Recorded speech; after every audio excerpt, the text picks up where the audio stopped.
Welcome to PowerCat Live. I'm here with Samir Banger, my fellow PowerCat, and Lauren Taylor, principal at Manitou Park Elementary. Hey, guys. Hello. Hello. Hey, Phil. Hey, Lauren. So we are here to talk about storytelling, which is part of PowerCat's mission.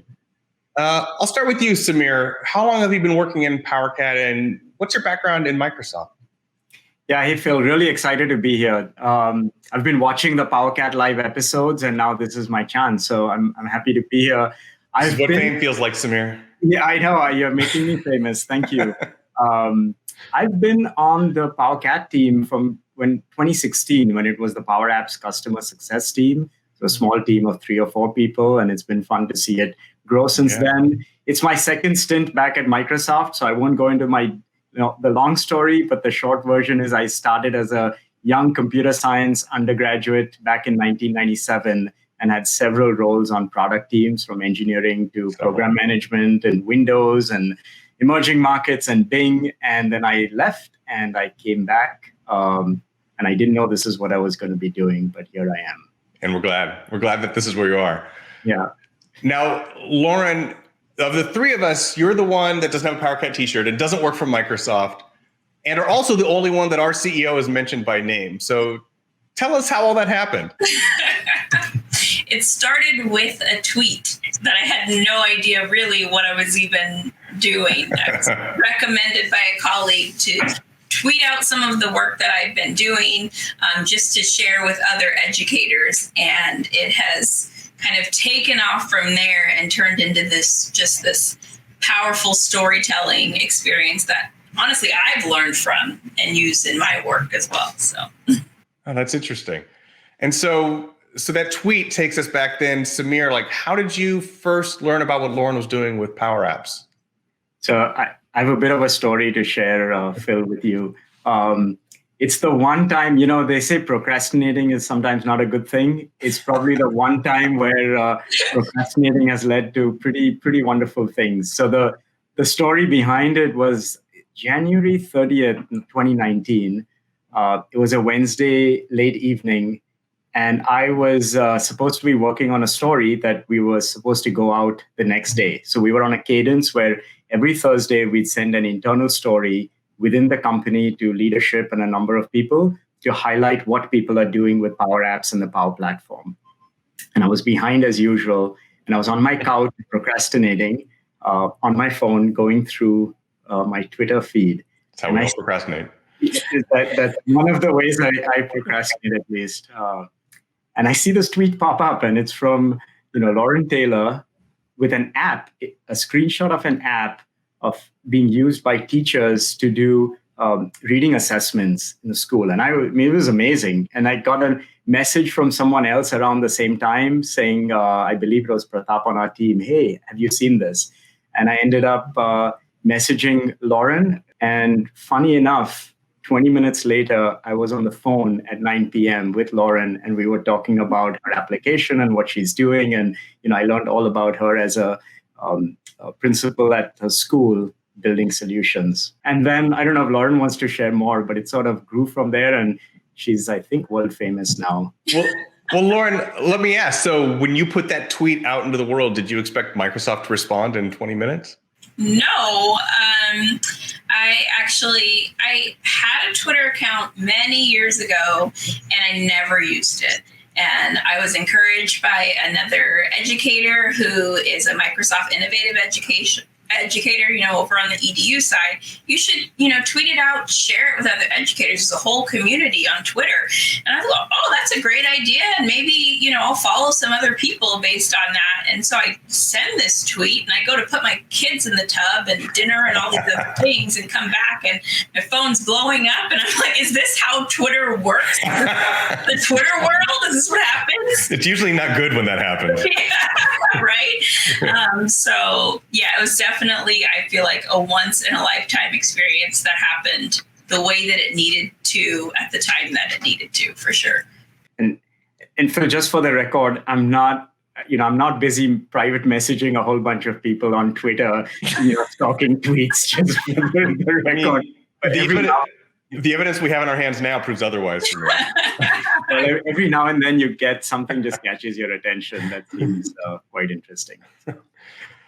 So then tell us a little bit about the journey since then, Lauren, right? You have been on stage at Microsoft events. You've got a video on Microsoft.com that we just learned has been viewed 50,000 times. Like what's happened since then? Like, what's the journey like?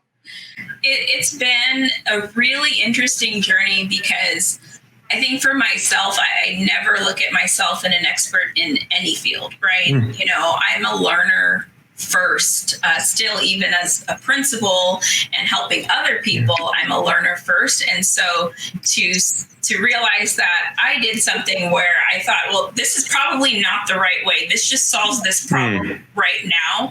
And to know that that has helped other people, that kind of continues that piece of motivation, I think, for me. But that's definitely kind of been part of the journey, is just realizing that I have a story to share, really. And you've told the story so many times, like in these videos and at events. Why take all that time? The motivation has changed over time for me.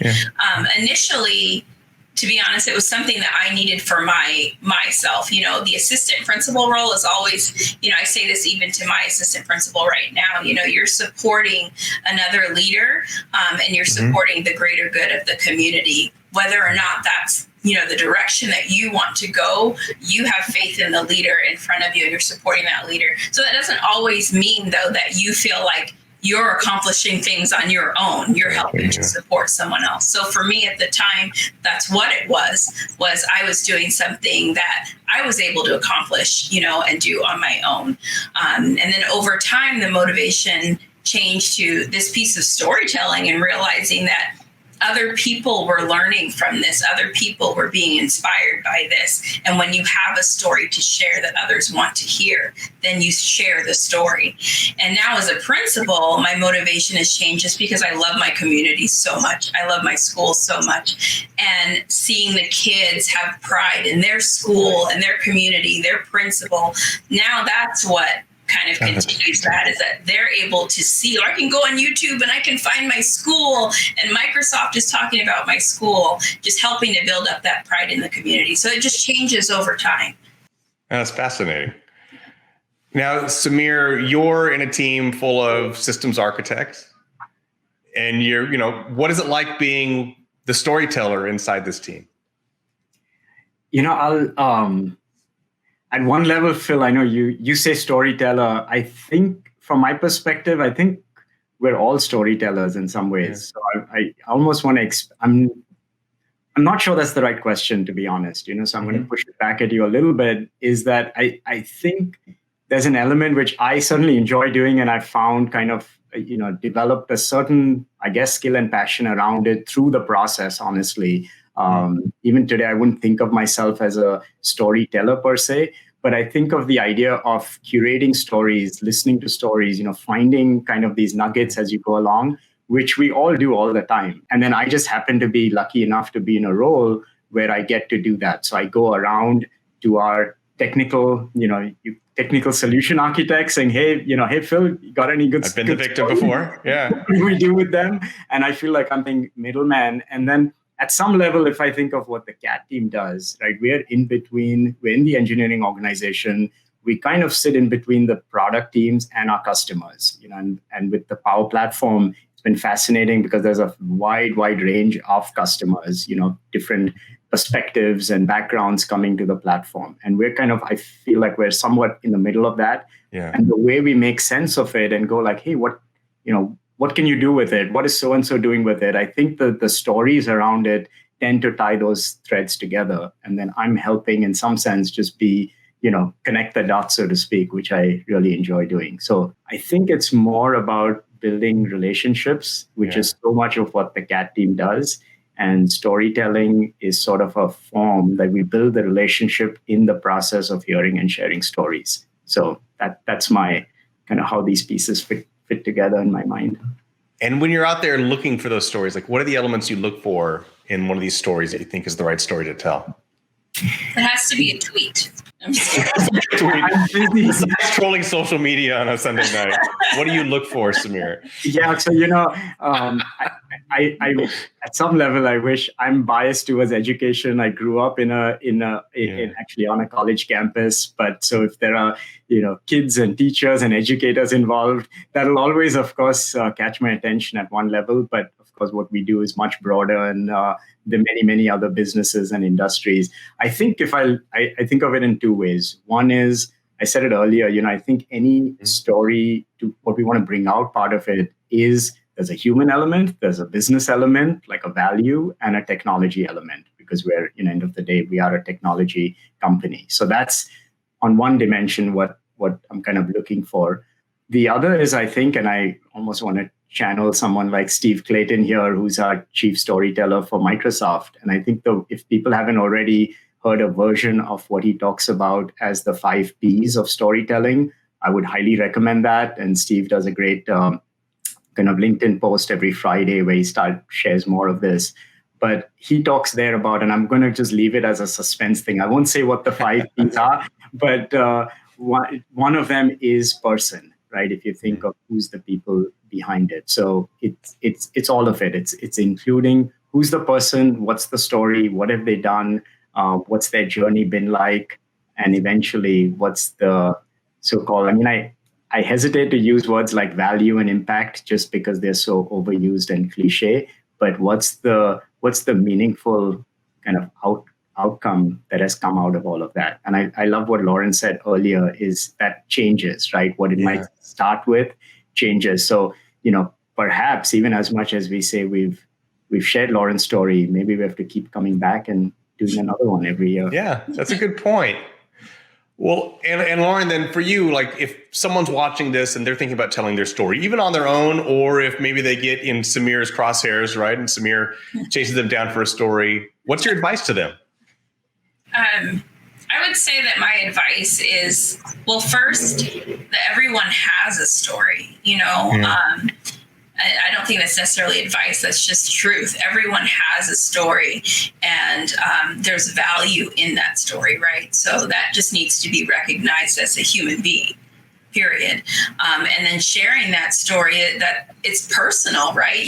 Like my values for sharing my story has changed over time. Mm-hmm. And sometimes there might be stories that you share just with yourself. When we're teaching about writing, we talk about publishing, and whether you're publishing that story and you're sharing it and reading it in front of your family, or you're keeping it to yourself, share your story, because there's always a time that someone needs your story. So that's my advice. That's terrific. Well, Samir and Lauren, thank you so much for taking the time to share the stories behind this story. I really appreciate it. Of course. Thank you.